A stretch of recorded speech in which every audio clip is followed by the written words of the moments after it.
Agora vamos conversar aqui com os nossos convidados, né? Rodrigão, o que você está achando desse cenário todo, né? Das lavouras de café, com essa seca, você também anda bastante, viaja pra caramba, né? O que você está percebendo, né? E preocupado aí para o próximo ano? Gustavo, as lavouras que vieram aí de uma carga média alta, né? Elas estão começando aí a sentir um pouco, né? Principalmente algumas lavouras que não foram colhidas ainda, né? Aquele produtor que fez o dever de casa, colheu mais cedo, já fez alguma pulverização, já iniciou os tratos das próximas safras, essas lavouras já vêm, né, se recompondo. Mas o calor está aí, né? A gente não teve frio, né? Como você falou, a gente está passando por uma semana de uma temperatura um pouco mais baixa, mas esse alongamento na seca associado com altas temperaturas, né? A gente ainda está em julho, né? Até chegar em agosto, setembro, né? Com o período aí de floração, as lavouras vão passar por muitos estresses ainda, né? Do ambiente, né? Da temperatura, de seca, e vai restringindo a umidade no solo também, né? A gente viu ali aqueles top 3, né? Dá para falar só desses 3 assuntos durante o programa. Mas agora o produtor tem que começar a voltar aos tratos, né? Seja a calagem, uma desbrota, seja o controle de ferrugem, de bicho mineiro, né? Que está tendo muito bicho mineiro e ácaro, mas também atuar aí com nutrientes aplicados via folha, que dá para minimizar os impactos, né, dessas altas temperaturas e, como o Léo falou, né, desse estresse oxidativo. Então, o produtor tem boas ferramentas nas mãos, né, para minimizar os efeitos dos estresses que vão acontecer, que estão acontecendo e que vão se postergar aí para os próximos meses. Tem que ficar bem atento, né? E, professor José Donizete, sempre nessa época, né, o pessoal te amola bastante, né? O pessoal passa o ano inteiro, fica mais tranquilo. A hora que começa a entrar naquele período de seca, ainda mais a hora que começa a abotoar a flor, né? Inclusive, flor é uma coisa muito difícil, né? A gente não entende quase nada de florada, é um momento muito rápido, não dá muito tempo de ter muitos estudos, né? Então, hoje aí, praticamente são pouquíssimos especialistas em florada, e o senhor é um especialista em florada. Quando o senhor vê esse cenário desse ano, né, que parece que cada ano é diferente do outro, né? Esse cenário desse ano aqui, o que o senhor percebe, né, que é diferente dos outros anos e o que está acontecendo agora? Gustavo, é interessante que não está fácil produzir café aqui no Brasil. Uma prova é que nós estamos há 4 anos tentando bater a safra de 2020 e nós não conseguimos. Sim. Apesar de todo o avanço tecnológico, do manejo desses produtos hoje de alta performance, nós não conseguimos bater a safra de 2020. Então, o que acontece? 2021, 2022, 2023 e 2024, sempre nós falamos, não, dessa vez não deu, quem sabe no ano que vem, não é isso? E agora o mesmo nós estamos falando. Quem sabe para 2025, já que 2024 não deu. Sim. Né? Então, realmente está muito difícil produzir café. Mas nem só de notícias ruins a gente vive. Se você olhar a evolução da produção de café no Brasil, 2020 nós tivemos uma safra recorde. Sim. E depois, 21, nós caímos. Teve geadas em 21. Geada, etc. Apesar de que nós estamos há 4 anos tentando bater a safra de 2020, a notícia, o quadro não é tão desesperador como parece. Por que não? Porque de 21 a 24, nós estamos tendo uma produção crescente. 22 maior que 21, 23 maior que 22 e 24 agora nós vamos colher uma safra maior do que a de 23. Então, Gustavo... E sem falar que o preço de café está subindo também, está subindo por causa dessa baixa também. Então, é um compensatório sempre. Né? Exatamente. Então, o que acontece? Acontece que o café no campo, ele está reagindo aos estresses. Que nós estamos com 4 anos de seca, temperatura alta, e o café nós estamos aumentando gradativamente a produção. Bem, aí você pode me perguntar, então, mas isso é resiliência? Eu diria o seguinte, é uma resiliência parcial. Que a planta está resistindo, né, a essas variações climáticas. Mas que existe um termo meio teórico, que é uma resistência lato sensu e estrito sensu. Dentro da planta e fora da planta. Não, lato sensu seria uma resistência parcial. Certo. Então, o que nós estamos tendo de 21 até 24 é uma resiliência parcial. Ela vem, está aumentando. Mas por que ela não é uma resistência, é uma resiliência lato sensu? Ela só terá uma resiliência lato sensu quando a safra bater de 2020. Então seria a resistência estrito sensu. Estrito sensu. É uma resiliência parcial. Entendi. Então, nós estamos hoje torcendo, aliás, nesse ano, torcendo para que 2020, vamos supor, dezembro. Em dezembro nós estávamos confiantes que nós íamos ter uma safra muito boa. Porque teve as temperaturas altas, mas o solo, de certa forma, estava com água. A caixa O senhor do solo- também tinha essa segurança? Sim, eu tinha. Ah, tá. Eu tinha essa expectativa. Apesar da temperatura, nós estamos com uma temperatura acima da média há 13 meses. Porque desde junho do ano passado até agora, julho, a média da temperatura está 1 grau, 1,3, 1,5 acima da média. Isso ia ter uma consequência, né, professor? Não Ia tem ter uma como a gente consequência. escapar. A gente não sabia o que ia acontecer. Exatamente. Mas ia Só ter. que em dezembro nós não sabíamos, nós não sabíamos disso. Sim. Ou se sabíamos, nós não estávamos. Não queríamos acreditar. Não queríamos né? acreditar. Exato, exatamente. Talvez o melhor seja aí. Nós não queríamos acreditar. Então, em dezembro, você pode ver nos noticiários, não, 2024 vai ser uma safra recorde. Isso, falava. Muita assim. gente batia, vai ser uma safra recorde. Aí eu pensava, poxa, se vai ser uma safra recorde em 2024, isso lá em dezembro, então o café ele vai expressar a sua resiliência lato sensu, total. Ela vai conseguir bater a safra de 2020. E o que aconteceu? Aconteceu um efeito retardado. Né? Essas altas temperaturas no primeiro semestre do ano passado, com a continuidade das altas temperaturas agora nesse semestre que acabou de passar, né? Ou seja, nesse ano agrícola, que foi Sim. de julho, no último ano agrícola, nós estamos tendo problemas sérios, principalmente com a peneira, que vai ser um tema que nós vamos falar daqui para frente.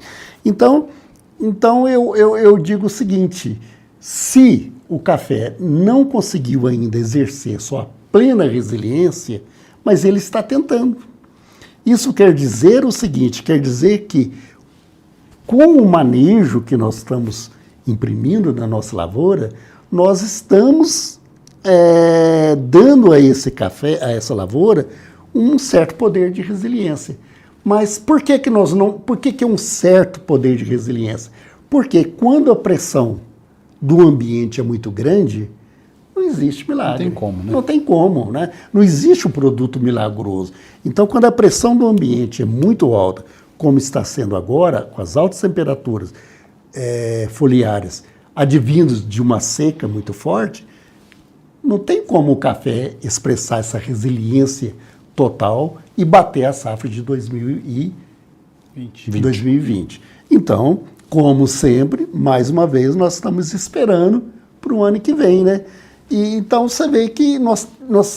E esse cenário, por exemplo, desse ano agora, quando a gente vai nas lavouras, a gente vê lavouras até bem túrgidas, outras lavouras murchando, principalmente lavouras mais novas, e essa floração, né, que está brotando agora em muitos lugares, apontando aí. Sim. Será que ela vai resistir daqui para frente? Tá, então eu separo, eu costumo separar os quadros, porque não dá para falar numa média. Certo. Então, por exemplo, essas lavouras, como bem disse o Rodrigo, que foram colhidas mais cedo, que recuperaram o seu enfolhamento, ou que não perderam muita folha Até o momento. Né? até o momento, essas lavouras, de uma certa maneira, elas não terão problema.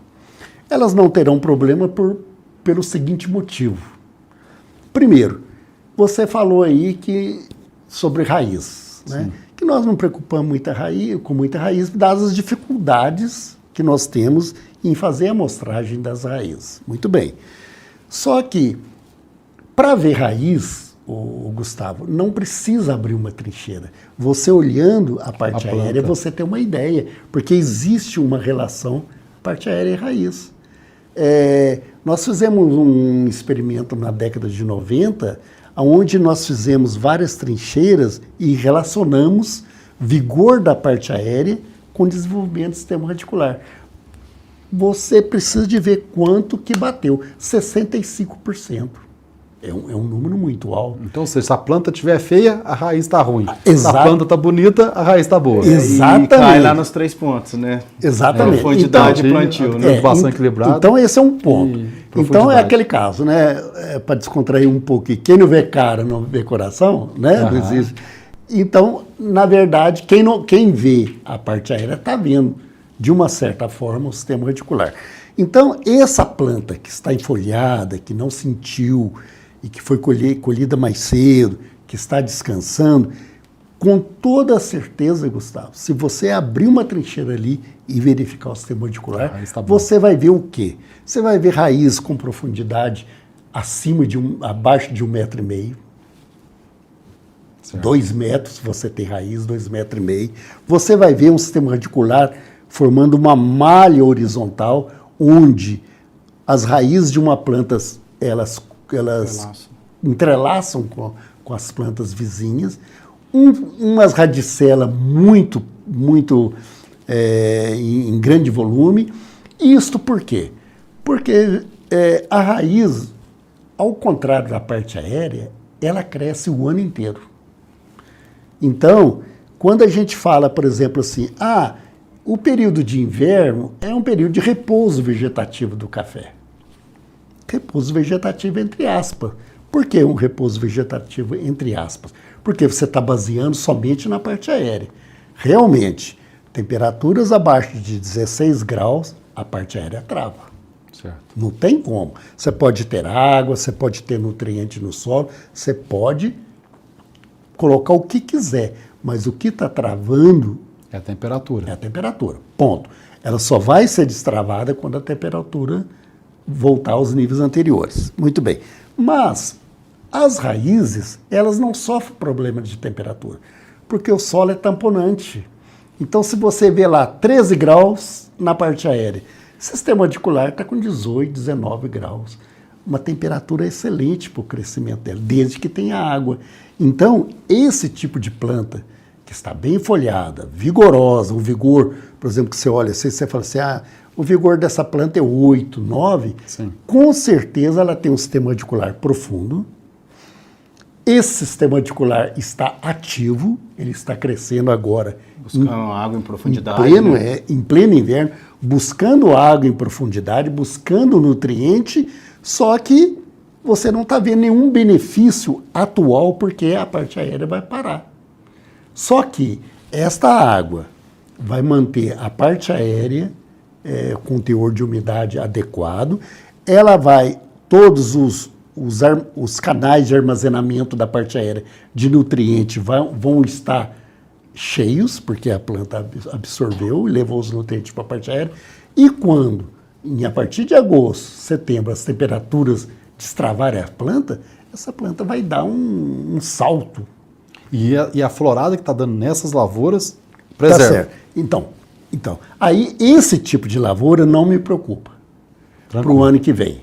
Então, por enquanto, não estou falando em florada, estou só dizendo do aspecto vegetativo. Então, esse tipo de lavoura, certamente, se nós não tivermos nenhum desastre daqui para frente, o que é difícil, né? Uhum. Nesse ano agrícola, se tudo correr bem, essas lavouras elas vão produzir satisfatoriamente bem. Agora, aquelas lavouras desfolhadas, que você olha, um vigor dessa planta está 5, 6.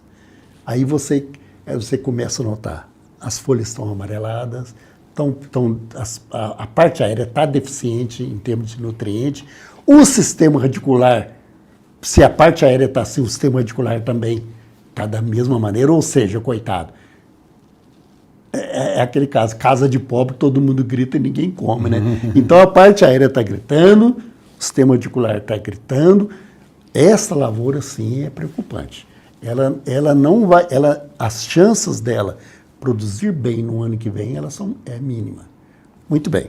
Então, olhando o aspecto vegetativo. Agora, quanto à questão do abotoamento, realmente nós estamos notando, dado ao aumento da temperatura, né, a parte aérea está muito adiantada. Aliás, eu sempre falo nas minhas palestras, nós devemos esquecer o calendário físico. Sim, sim. Esquece o calendário físico e preste atenção no calendário fenológico da lavoura. Então, por exemplo, está abotoada. Muito bem. Se essas plantas estão abotoadas, se vier alguma chuva agora, principalmente as que estão em R4, R5, elas certamente vai abrir uma florada.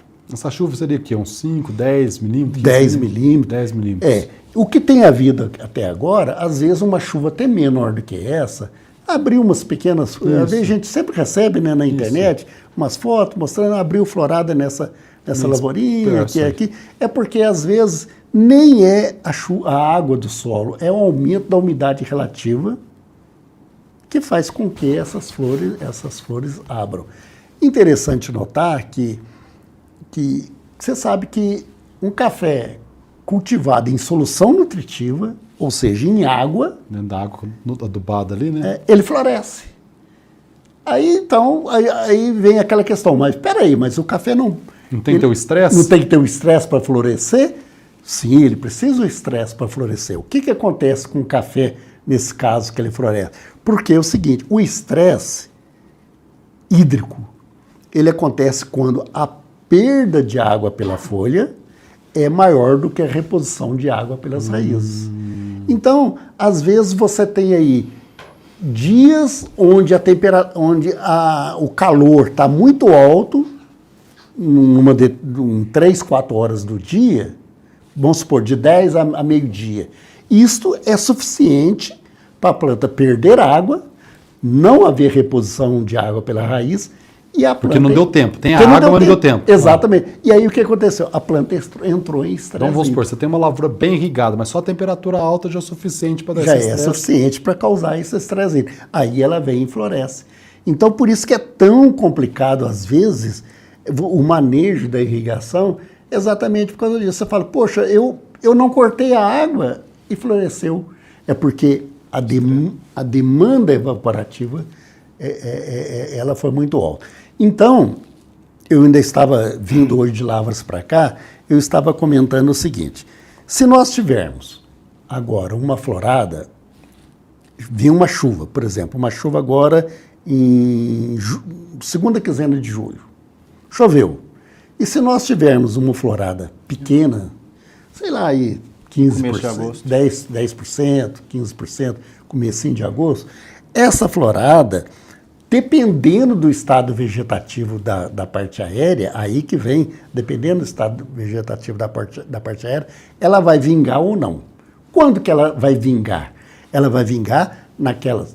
Então, hoje, choveu na segunda quinzena de julho, abriu florada. Quando que ela vai vingar? Ela vai vingar quando essa parte aérea estiver enfolhada. Por quê? A copa de um café...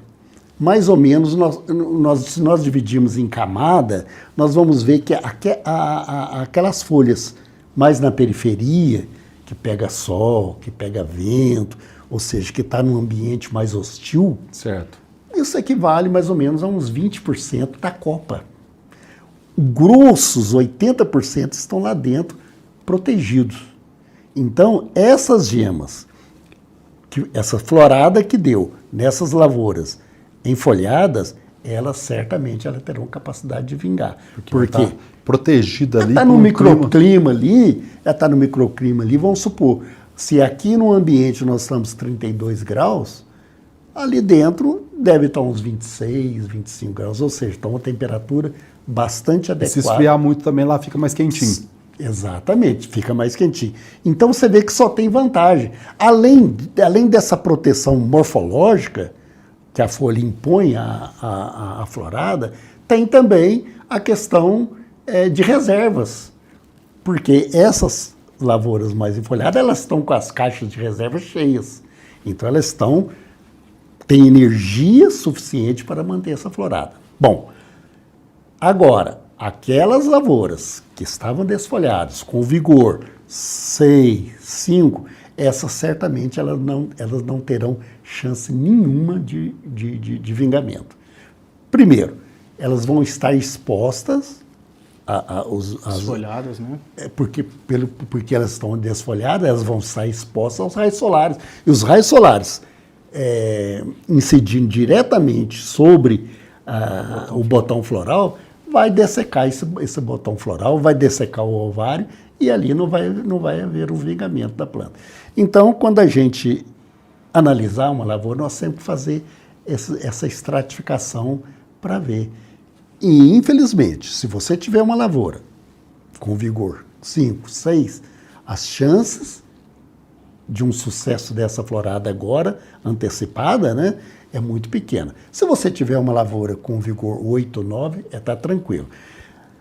Agora, no meu entendimento... Opa, agora você toma açúcar aí, ó. Então, no meu entendimento, se nós tivermos uma pequena florada de 10%, tudo bem. Mesmo que ela não pegue, isso não vai afetar muito. Então, a minha esperança, como foi falado ali, é que as chuvas também adiantem, né? Então, quem sabe, ali para meados de agosto, volte a chover, a temperatura não seja tão alta como está sendo agora, aí nós vamos ter um sucesso muito grande, porque provavelmente essa segunda florada, ela deve ser uma florada bastante significativa. Se Deus quiser, né? Se Deus quiser. Ô, Rodrigo, você também é produtor, né? O professor está falando dessas lavouras com nota de 5 a 6 aí, que às vezes chega lá até setembro, né? Então, ou seja, você está com nota 5 e 6 hoje, a hora que chegar lá em setembro já vai estar com 2 ou 3. Isso. E aí, a gente deve podar ou não, que é uma dúvida até muito do produtor, né? Será que a gente manda essas lavouras para poda? Eu tinha uma expectativa de produzir 40 sacos de café por hectare. A hora que você olha lá, vai dar 15 sacas de café por hectare.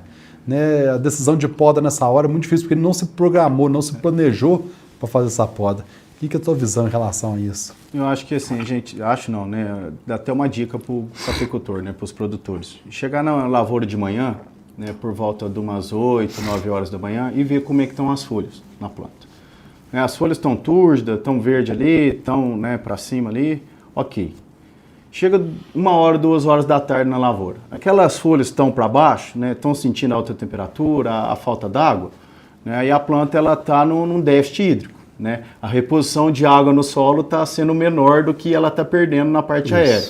Beleza. Essa lavoura ainda dá para ser manejada, né? Para diminuir o estresse térmico, o estresse oxidativo, né? Com produtos aplicados naquele momento de manhã. Quer dizer que essa lavoura tem raiz. Essa lavoura tem raiz. Né? Ela está buscando água, mas só que ela está perdendo mais do que ela está buscando. Sim. Dá para a gente dar uma ajuda para essa planta.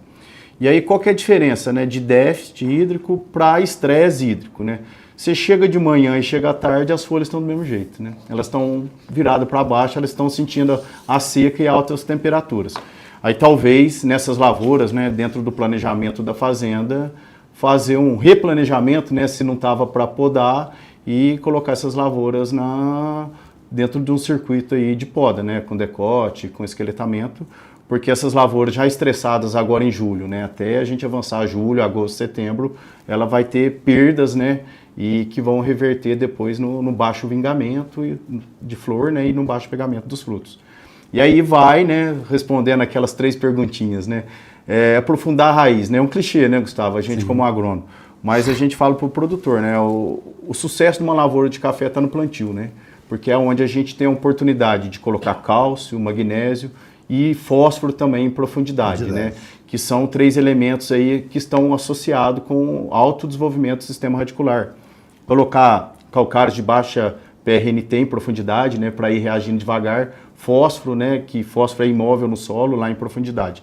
E depois, né, de 0 a 20, também colocar um calcário de alta reatividade, mais fósforo, mais matéria orgânica. Né? E aí sim, essa lavoura ela vai ter um sistema radicular, né, ramificado, profundo, e quando chegar nesses períodos de estresse por falta d'água, vai ser uma lavoura que vai estar, né, tolerando mais esses estresses, né, tendo alta resiliência. né? E bom plantio é isso, né? É preparo, né? Não é só colocar a muda, né? A gente já casa os 2 itens ali. Uma muda boa também. Uma muda boa também, né? E o item 3, qual que era? Era o... Adubação equilibrada. Adubação equilibrada, né? A gente trabalha, né, muito na empresa com micronutrientes, né? E aí quando a gente fala em estresse oxidativo, os micronutrientes estão relacionados para diminuir esse estresse oxidativo, né? Quando essas altas temperaturas, né, elas produzem espécies reativas de oxigênio na planta, né? É algo indesejável para a planta que vai desestruturar aquelas células ali que fazem fotossíntese, né? Que na folha ali também que vai ter a transpiração, vai desestruturar todo o balanço daquela folha. O professor fala que essas espécies reativas são os monstrinhos, monstrinhos, né? Na planta. Exato. E aí, por isso da adubação equilibrada, né? Que é o que dá para a gente fazer no momento. Os micronutrientes, né? Principalmente o zinco, o ferro, o manganês e o cobre, eles atuam como faxineira na planta, né? Desses monstrinhos, né?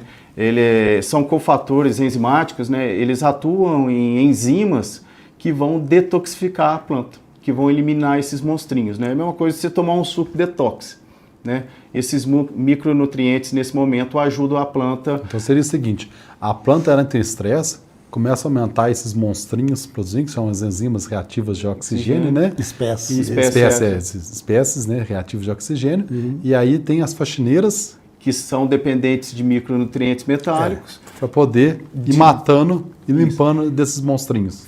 Aí quando a gente fala, né, numa aplicação de um elemento, né, quelatizado, de um complexo nutricional que a gente trabalha da Café Sul de Minas ou da Café Cerrado Adera, vão conter zinco, ferro, ou zinco e manganês e cobre, que ajuda nessa detoxificação.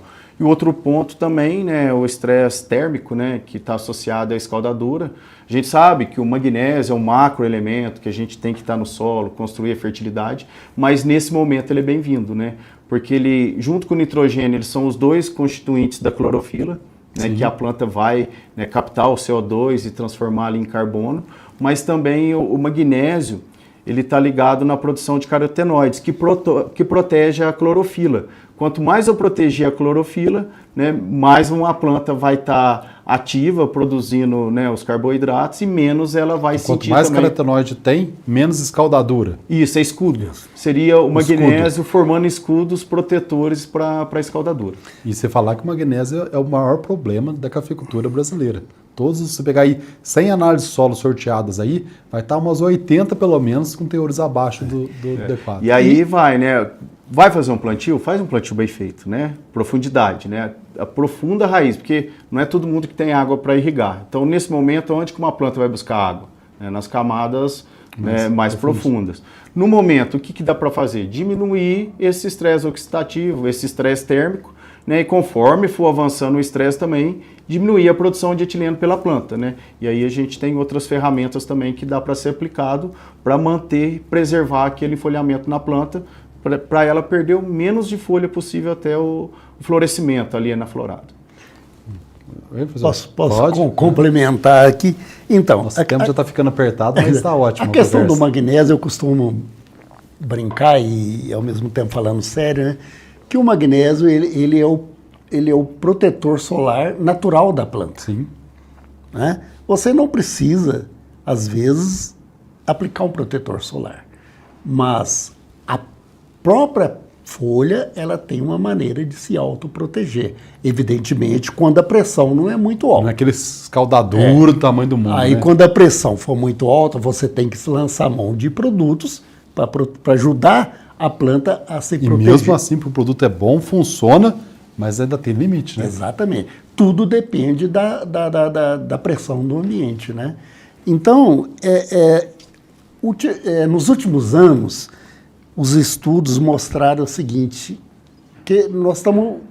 Todo lugar, Gustavo, você ouve falar sobre espécie reativa de oxigênio.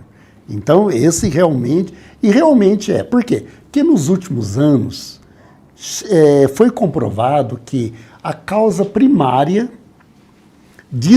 desencadeadora de todos os danos, a causa primária de todos os danos na planta é o estresse oxidativo.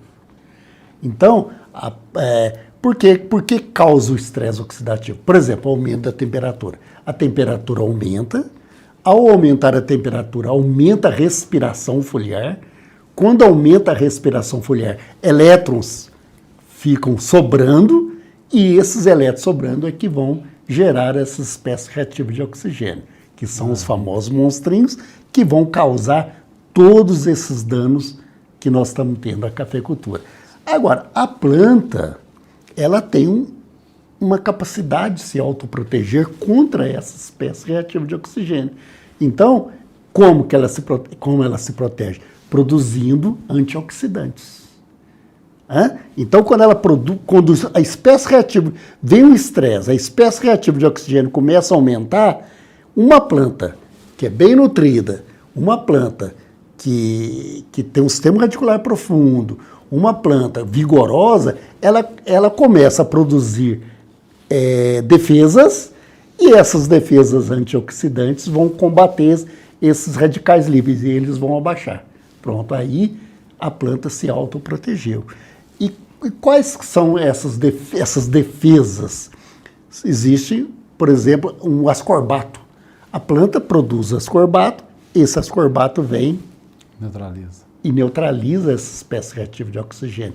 Mas a grande arma da planta para combater esse estresse oxidativo é a produção de enzimas antioxidantes. Então, essas enzimas antioxidantes é que vão fazer a faxina abaixando essas espécies reativas de oxigênio. E isso precisa de uma nutrição equilibrada. Então, você vê que é uma cascata. Vem o estresse, aliás, antes de estabelecer o estresse, você tem que dar a condição para a planta para que ela produza metabólitos que vão combater essa espécie reativa de oxigênio. Porque o que acontece? Quando você visualiza o sintoma de estresse, a fisiologia já foi alterada. E o que significa a fisiologia já foi alterada? As espécies reativas de oxigênio já estão lá em cima, a planta não está conseguindo combater essa espécie reativa de oxigênio, e aí prejuízo na produção, prejuízo no enfolhamento. Agora, quando você antecipa as suas ações, o que acontece? A planta, antes do estresse estabelecer, ela já faz as suas defesas. Quando vem o estresse, as defesas chegam e vencem isso aí. Então, teoricamente, é muito simples. É muito simples. Teoricamente é muito simples. A explicação é fantástica, né? E dá para entender tudo, né? Exatamente. Se o mal é o estresse oxidativo, então vamos abaixar o estresse oxidativo. Como? Criando essas defesas. Agora, para criar essas defesas, Gustavo, é aquilo que você muito fala nos seus programas. Tem que haver planejamento.